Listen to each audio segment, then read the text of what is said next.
নমস্কার, শেয়ারবাজ থেকে আমি শাশ্বত মিত্র।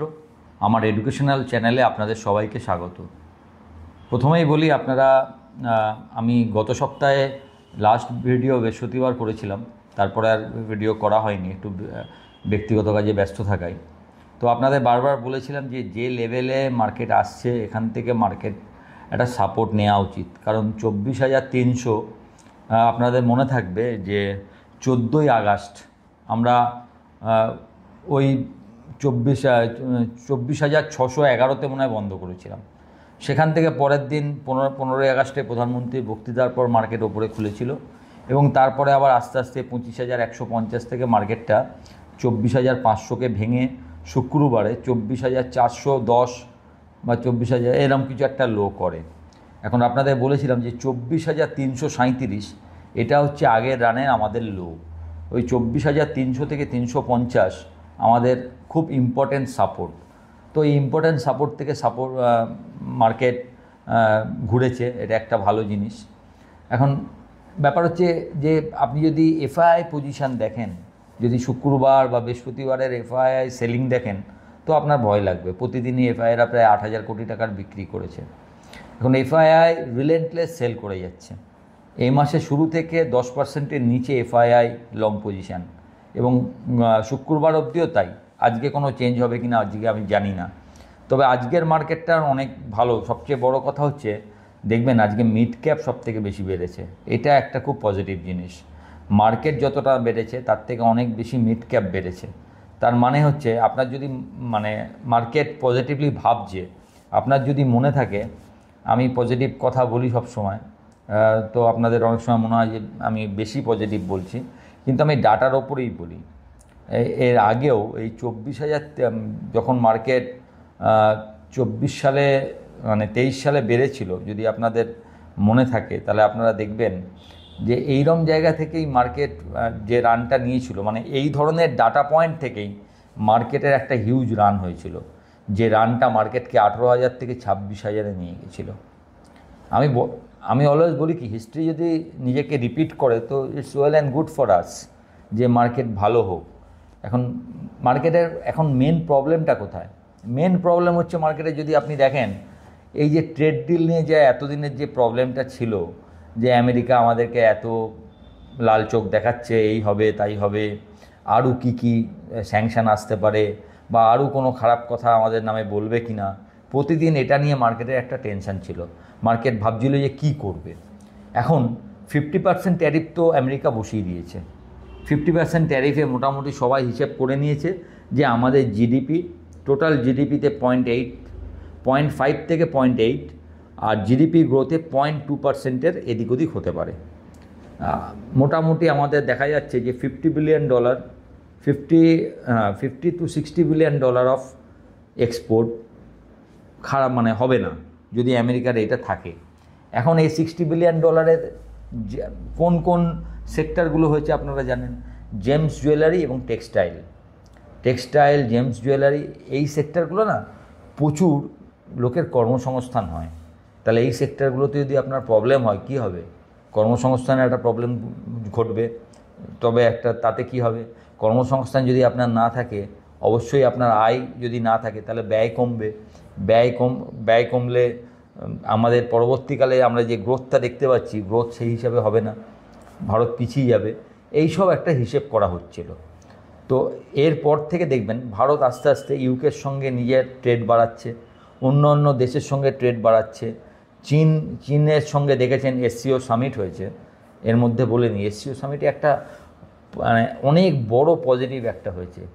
চীন কোনো সামিটে রয়েছে, এবং সেখানে যে জেনারেল বডি ডিক্লারেশন হয়, সমস্ত দেশ মিলে যে ডিক্লারেশন, সাধারণত সেই সমস্ত ডিক্লারেশানে, এটা আমরা ইউনাইটেড নেশনেও দেখেছি, যে চীন সবসময় পাকিস্তানের পক্ষে ভেটো দিয়েছে।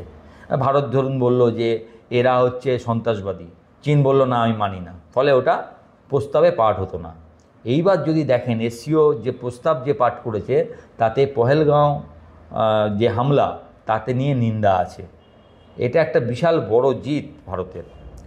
এটা ভাবা যাচ্ছিল না যে চীন থাকা সত্ত্বেও পহেলগাঁও হামলার কথা ভারত যে টোটাল যে ডিক্লারেশন, এসসিও ডিক্লারেশনে রাখতে পারবে। তো বোঝা যাচ্ছে যে ইটস শিফটিং, যে জিও পলিটিক্সের পাওয়ার সেন্টারটা কোনোভাবে শিফট হচ্ছে এবং আমেরিকা সেই জায়গাটা তৈরি করে দিল। ভারত এবং চীনের কাছাকাছি আসাটা কিন্তু খুব মানে বেশ কঠিন ছিল আর কি। এবং আমেরিকা ভারতের দিকে ছিল, চীনের সঙ্গে ভারতের একটা আপনার বর্ডার নিয়ে প্রবলেম ছিল, এবং এখনও এত কিছুর পরেও যে চীনকে বিশ্বাস করা যায় আমি সেটা বলছি না, কিন্তু চীনের সঙ্গে আমাদের রিলেশনটাকে অনেকটা সহজ রাস্তায় এনে দিল কিন্তু আমেরিকা।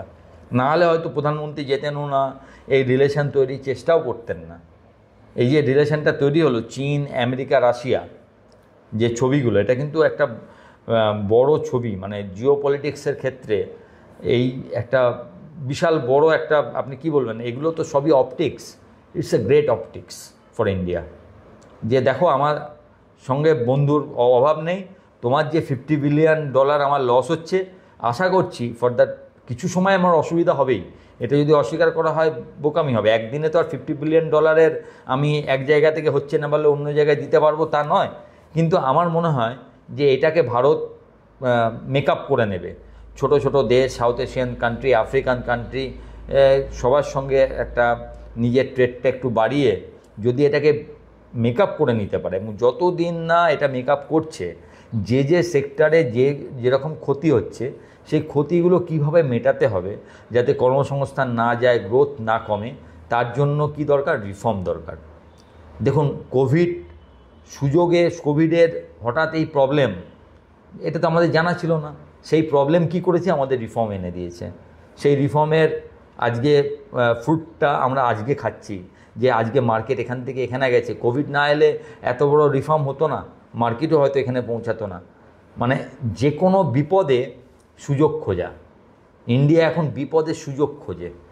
তো আমার মনে হয় আমেরিকা ভারতের এই বিপদটা করে ভারতের সামনে সুযোগ এনে দিয়েছে, যে একটা রিফর্ম, অনেক রিফর্ম নিয়ে এসে এই মার্কেটকে আরও ওপরে নিয়ে যাওয়ার। এখন মুখে তো বললে হবে না, যে যে সেক্টরে ক্ষতি হচ্ছে, যদি কর্মসংস্থান যাওয়ার চান্স থাকে, যদি জিডিপি কমার চান্স থাকে, সেটাকে কিভাবে রিফর্ম করে কিভাবে সেই সেক্টরগুলোকে কি সাহায্য দেওয়া যায় যাতে সেই সেক্টরগুলোর প্রবলেম না হয়, সেইটা এখন ভারতকে দেখতে হবে।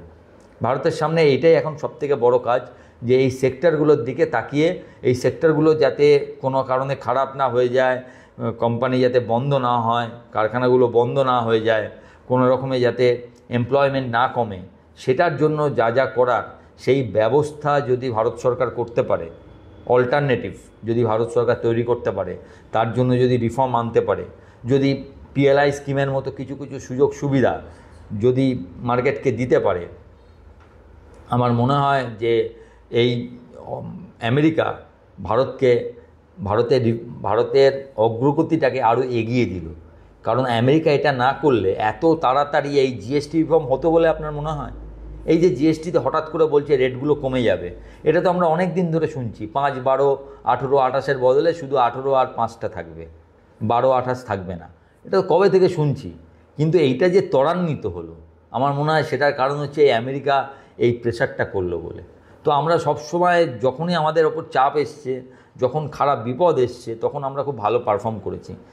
দেখুন কোভিডের সময় আমরা কোভিশিল্ড তৈরি করেছি, নতুন তৈরি করাই বলুন, অ্যাস্ট্রাজেনেকা এরা সব তৈরি করেছে নতুন কোভিডের ভ্যাকসিন।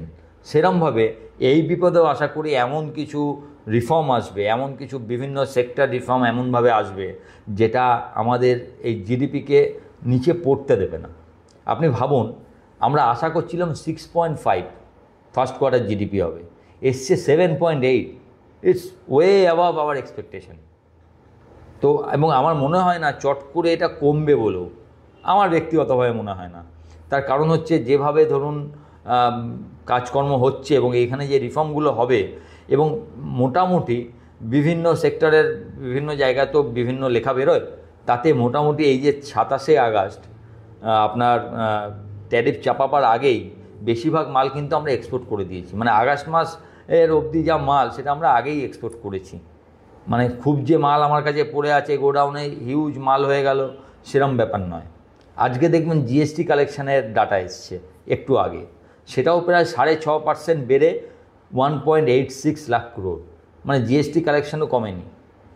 ডিআইআই তো দেখতেই পাচ্ছেন মার্কেটের সঙ্গে ওতপ্রোতভাবে জড়িত রয়েছে। ডিআইআই টানা মার্কেটকে যতটা যা দেবার, আগের দিনও 11,000 কোটি টাকা ডিআইআই কিনেছে, এবং সেখানে কোনো কিন্তু অ্যাডজাস্টমেন্ট নেই যে অমুক ব্লক ডিল হয়েছে, এই হয়েছে, কিছু নেই।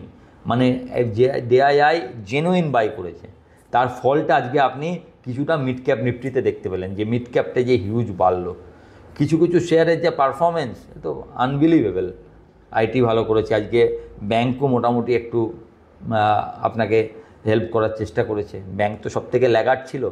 আমি সকালবেলায় যারা আমার টেলিগ্রামের সঙ্গে যুক্ত আছেন, এই হিসাবে বলে নিই, আপনারা সবাই যদি এখনও না যুক্ত হয়ে থাকেন, আমার টেলিগ্রাম লিঙ্ক নিচে দেওয়া আছে, টেলিগ্রামের সঙ্গে যুক্ত হয়ে যাবেন। কারণ আমার এই টেলিগ্রাম চ্যানেলটা কমপ্লিটলি ফ্রি।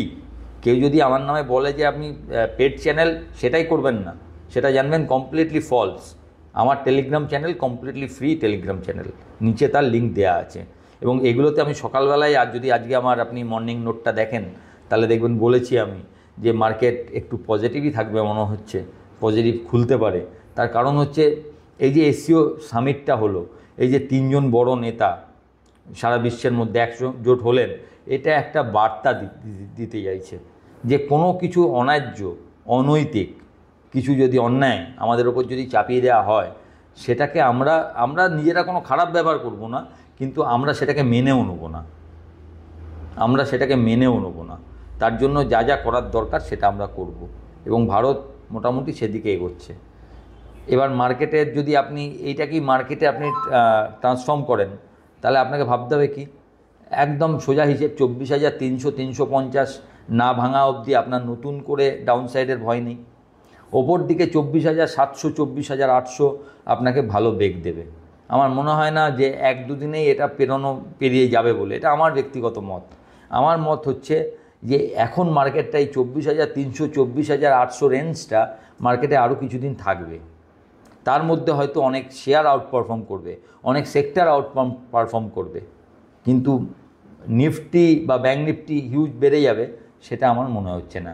একটা সময় কনসলিডেশনের দুটো আছে, একটা আমরা বলি যে মার্কেট যখন পরবার হয় না, তার আগে ডিস্ট্রিবিউশন হয়, যে একই জায়গায় মার্কেটকে রেখে স্টক লোকে বেচে দেয়, স্টকের দাম পড়ে মার্কেট ওপরেই থাকে। আবার আরেকটা উল্টো জিনিস হয়, তাকে বলি কনসলিডেশন, যেখানে মার্কেট একই জায়গার মধ্যে ঘোরাঘুরি করে কিন্তু স্টক আস্তে আস্তে ওপরের দিকে বেস তৈরি করে। আমার মনে হয় সেই ফেজটা এখন হলেও হতে পারে, এটা আমার ব্যক্তিগত ধারণা। ইট মে বি রং, কালকেই কোনো খবরে আবার মার্কেট কমপ্লিটলি আলাদা করতে পারে, কিন্তু আমি এখনও যতক্ষণ না 24,300 ভাঙছে, আমি আমার এই মতটাকেই, আমার মনে হচ্ছে যে এটাই ঠিক হবে বলে আমার মনে হয়।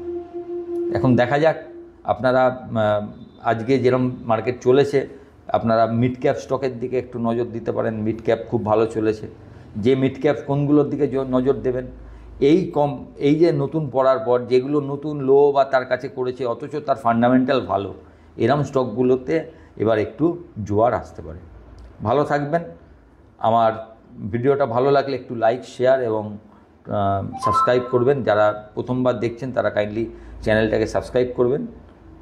নমস্কার।